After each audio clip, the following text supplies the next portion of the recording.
enriching uranium. On the other hand, for Iran, it's a lot more trickier situation. They've been unable to respond effectively to the Israeli attacks. They've been unable to defend their own airspace, and this leaves them in a very awkward position because the proxies that have backed in the Middle East, such as Hezbollah in Lebanon, have been unable or unwilling to intervene in this war on Iran's behalf.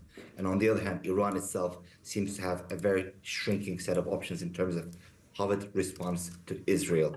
So far, it has refrained from resorting, I would say, extremely explosive options, such as trying to block oil shipments through the Strait of Hormuz, which is something that financial markets have been very wary of since the conflict began. But other than that, what it has been able to do has been somewhat limited in terms of the effectiveness of the military response it has developed against Israel's attacks. Wendy, there's been a lot of ongoing conversation around exactly the US role in this, the knowledge of this, and how sort of cohesive the plans were to go ahead with the initial attack, right? We know that we're hearing that President Trump blocked a plan or the possibility of the assassination of the Supreme Leader. What more do we know in terms of how the White House is playing into this now? Well, as Owner said, there are lots of cryptic messages. There are lots of sort of half-finished thoughts that the president is putting on social media and in conversations with reporters.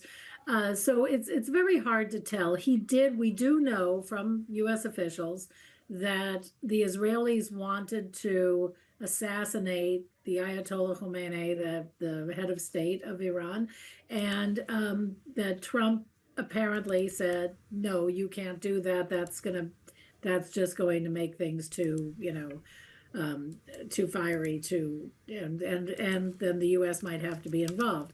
But in that veto, if you will, he also said, have the Iranians hit any Americans yet? No, therefore we don't want you to hit the Ayatollah. So I think he's trying to make this a narrowly focused fight on Iran's nuclear capabilities. And that's what he's using as leverage to try to bring Iran back to the negotiating table in Oman, which of course hasn't happened because, why? Why would the Iranians at this point? What's in it for them? And this was a meeting where President Trump said that he could potentially get that nuclear deal, right? Is it surprising that, as you say, when it comes to this Israel-Iran conflict, we're not seeing anything more official from the White House other than the social media posts and comments to reporters?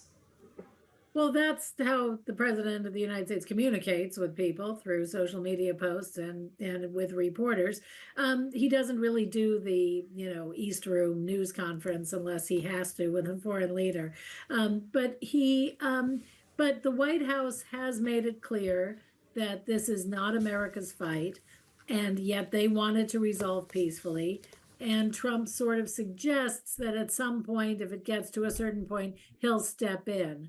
But remember, his base that elected him believe in America first. And that's his governing philosophy, is America first, retreat from Ukraine, retreat from other places. In fact, he even talked to Vladimir Putin or yesterday, I believe, about having Putin mediate talks between Iran and Israel, which is an odd development, to say the least, given Putin's stance on things. Right, Wendy Benjaminson there joining us from Washington, D.C. with a reaction from the Trump administration. But let's turn really quickly to David Ingles, who's now joining us from Hong Kong, because, of course, we're seeing the rapid reaction early in the Asian session, especially when it comes to oil prices. Yeah, we're just coming online, getting the initial pricing coming through as well. Just keep in mind the close on Friday, 13% up, 7% up at the close, 74 and change. The gap higher earlier on a couple of minutes ago took us to above 78, 78.50 thereabouts there. And Brent, a couple of other contracts, of course, as you can see, West Texas and all the way down, of course, the energy curve as well. That's a look at oil. So we're up, let's call it 4% early in Asia on Monday. What's the appetite as far as risk appetite is concerned, or havens? Let's flip the boards, please, and have a look at everything from gold, some of the currencies, and, of course, 10-year bond futures, which, by the way, acted not as a haven asset on Friday. As you can see, it's slightly to the upside. right? So I'll end on this, right? Watch gold spot.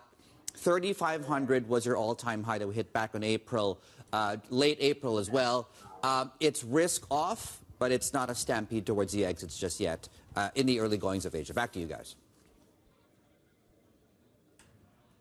David Inglis there with the early Asian market reaction as financial markets grapple with the implications. Let's get back to what the diplomatic fallout continues to be. David Gura joins us now. David, what a time to be going into a set of G7 meetings, right? We also know that, President Trump doesn't tend to enjoy these sort of multilateral gatherings. How do we expect these leaders, many of which have already made statements on the ongoing conflict, to kind of deal with this situation this week?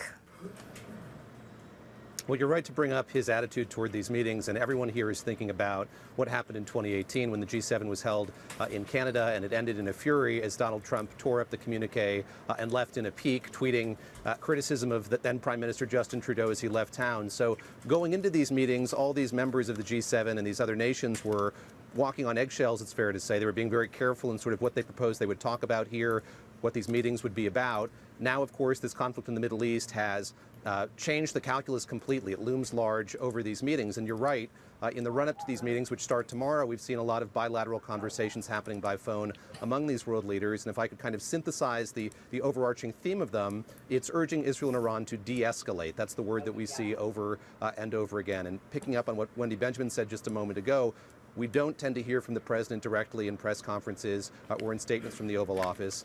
We are scheduled to have an opportunity like that on Tuesday. He has scheduled a news conference here in Canada at the conclusion of these talks. So we'll see if in this forum, when there really isn't any concerted effort to get all of these countries on the same page as there usually is at these summits, there's unlikely to be any kind of joint communique.